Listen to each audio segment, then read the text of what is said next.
Okay, I'm Justin, and I'm explaining the robot client right now. Okay, so we got the command function. It gives you the right command given the pertinent inputs. Keep going. So here's some stuff declared. Keep going. Right here is where we get address info, so then we get the right address stuff, and then that's also part of that, and then we set the timeout. And then here's the main loop, where here's where the files are created to put out the image and the position information. Here is where the packet's constructed to send to the server. This is where it's actually sent.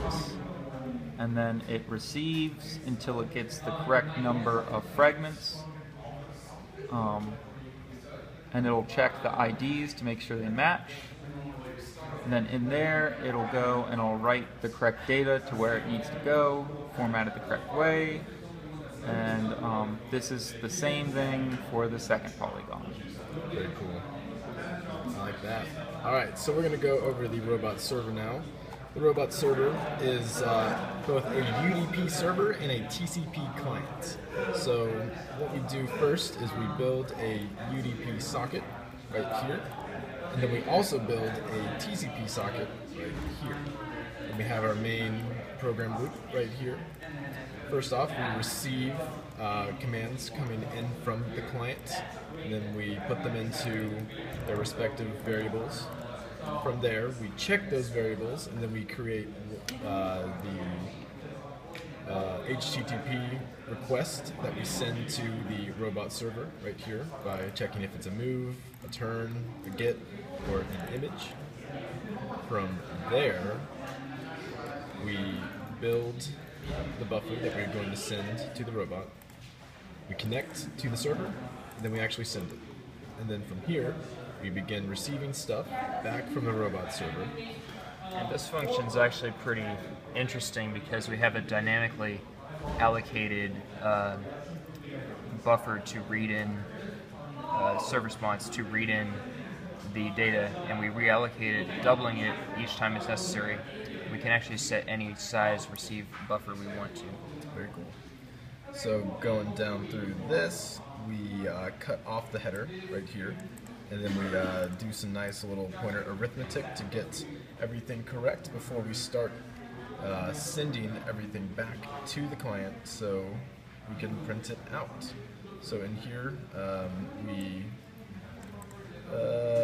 mem copy everything into our client buffer. That's our request ID, the number of messages, the message index, and then the actual data for the packet. And then we send it back to the client, and then we're good to go. So that's how that works, and we're going to give you a little preview over here.